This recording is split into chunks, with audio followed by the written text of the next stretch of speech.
Censure, débat, affaires de mœurs, bienvenue sur Controverse pour découvrir intelligemment les sujets les plus sulfureux du jeu vidéo. Pour ce second épisode, sexe, petite culotte, ultra-violence, affaires d'État et Vatican. Plongeons ensemble dans l'univers obscur de la censure dans les jeux vidéo.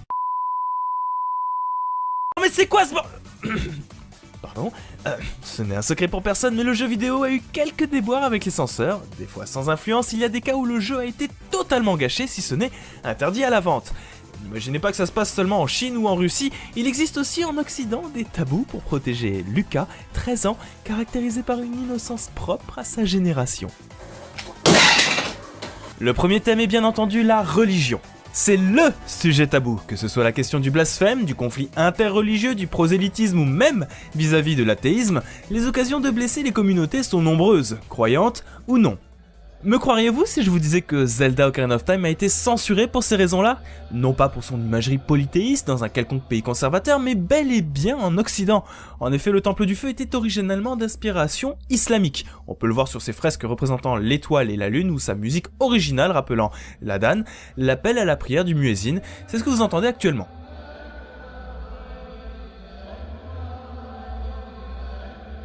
Malheureusement, les symboles ont été effacés et la musique modifiée. Mais pourquoi faire ça? Est-ce la peur de choquer les croyants musulmans en utilisant leurs symboles sur un média et une histoire inappropriée? Ou bien la certitude d'avoir une levée de bouclier des parents athées et des autres religions qui crieraient au prosélytisme? Non. Quoi qu'il en soit, ce n'est pas la première fois que ça arrive. Plus récemment, par exemple, avec Little Big Planet, un jeu de plateforme précurseur du créer, jouer, partager, dans le premier niveau du troisième monde, une musique était originellement prévue et celle-ci citait certains passages du Coran. Chaque âme aura le goût de la mort et tout ce qui est sur terre périra. Préférant éviter tout débat autour de l'utilisation de ces mots, Sony rappelle tous les jeux distribués chez les détaillants et les fait retirer du marché. Ça s'est aussi appliqué au christianisme avec Super Castlevania 4 et DuckTales, où les croix ont été tout simplement supprimés des versions occidentales. En cause, l'association Vampire Zombie Satan. En deuxième, thème souvent censuré, tous les comportements addictifs type alcool, cigarettes, drogue ou jeux de hasard. Qu'y a-t-il de plus important que la jeunesse? C'est l'avenir de l'humanité, celle qui peut potentiellement nous sauver d'un avenir maussade et tutti quanti.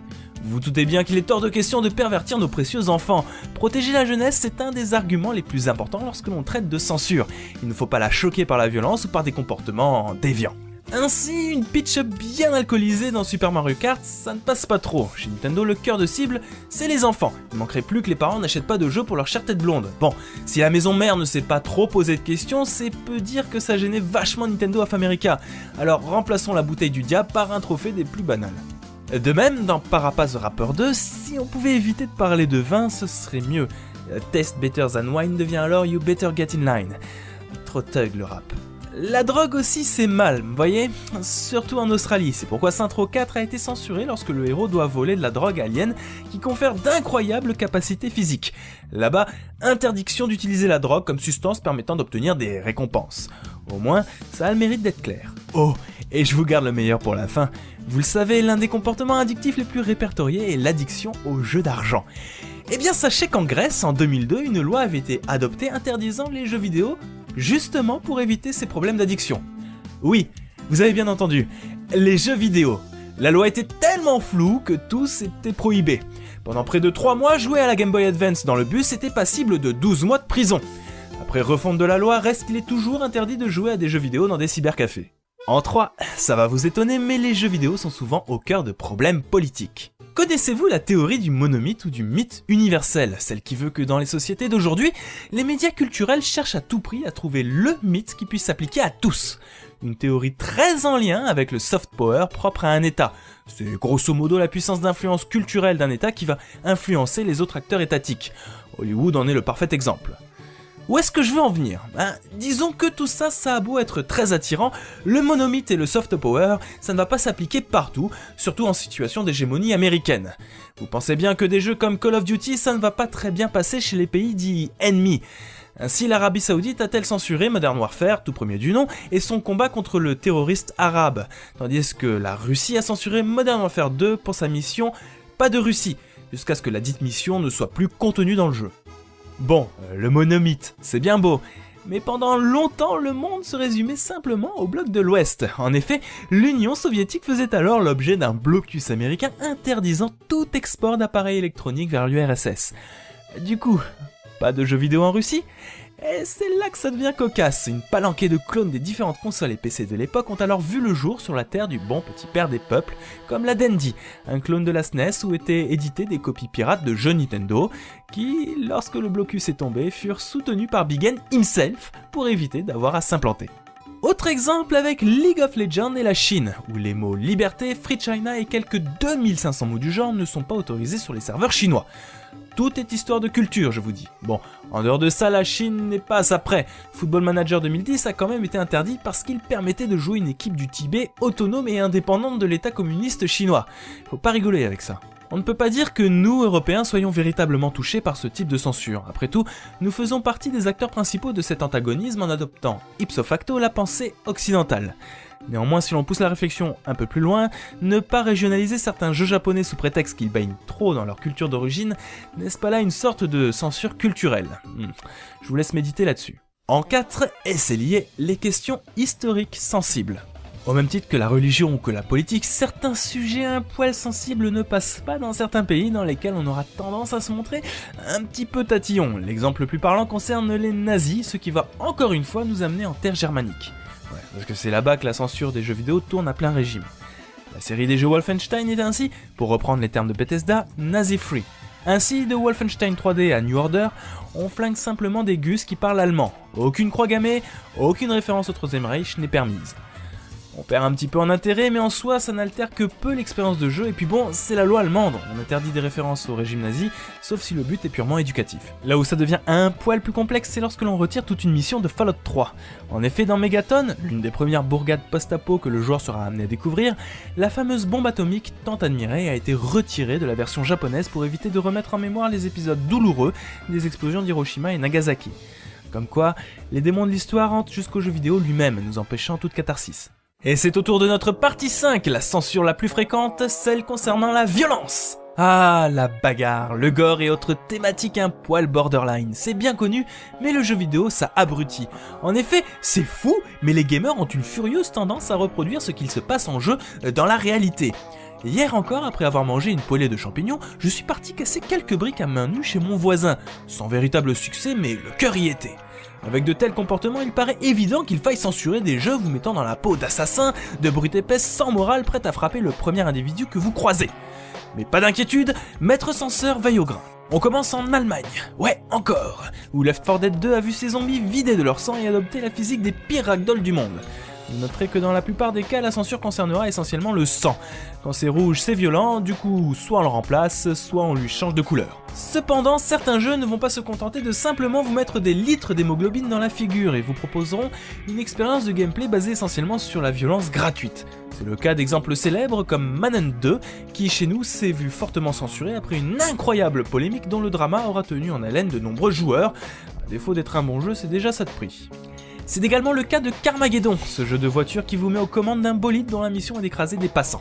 Ce dernier aura été censuré en Grande-Bretagne et en Allemagne, les civils y étant remplacés par, respectivement, des zombies et des robots.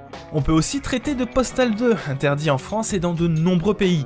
Pire encore, le posséder en Australie est considéré comme un crime passible d'une peine de prison.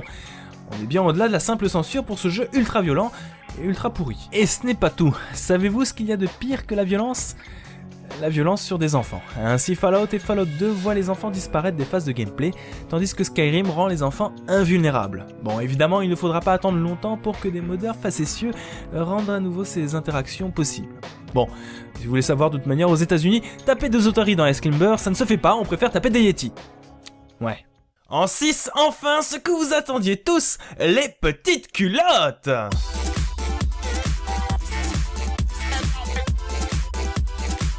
Ah, vous l'attendiez ce moment où on allait parler zizi, zézette, bobies et popotins, hein? On se connaît à peine, mais je lis en vous comme dans un livre ouvert. Censurer, c'est aussi rallonger des jupes un peu trop courtes, retravailler des tenues élaborées par des développeurs un poil trop lubriques, et éviter autant que faire se peut de montrer des coïts de manière trop directe. Ainsi, je vous laisse imaginer le nombre de micro-censures qu'a subi le jeu vidéo pour éviter ces moments trop gênants où Moment tombe sur Lucas en train de jouer un personnage à poil. Terra en aura notamment fait les frais puisque contient tout de même des armures féminines recouvrant moins de peau que des sous-vêtements standards, sans parler de ces mêmes tenues appliquées aux Zélins, une race de petites filles. Ah, les japonais et le loli. On a eu aussi des affaires plus rocambolesques, notamment du côté, encore une fois, de GTA, avec son Hot Coffee, le fameux mini-jeu où CG et une prostituée simulaient un acte sexuel. Ouais, moi je dis simulé parce que CG se fait quand même plaisir tout habillé dans des positions grotesques. Il y a bien qu'Hillary Clinton pour s'en faire des cheveux blancs. Comment ça, c'est pas assez? Bon. Dans la version originale de Fatal Fury, Blue Mary perd le haut de son maillot. On nous enlève cette animation, c'est la tristesse. Dans Bravely Default, la version japonaise du bikini super sexy d'hiver est vraiment un bikini super sexy.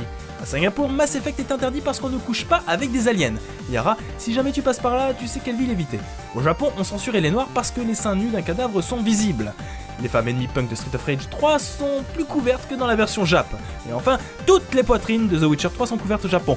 Toutes! Des exemples de ce genre, il y en a des centaines, je ne peux pas toutes les lister. Je pourrais tenir une dizaine d'émissions rien que sur les censures sexy. Et pour conclure, l'autocensure. N'allez pas croire que la censure ne vient que d'un gouvernement et ses idéaux. Parfois, le censeur, c'est tout simplement un éditeur ou même un développeur. Quand certaines scènes sont un petit peu trop osées, trop violentes ou quoi que ce soit, on va pas hésiter à trancher dans l'art pour écoper d'un Peggy 16 plutôt que d'un Peggy 18 qui poserait des problèmes de vente.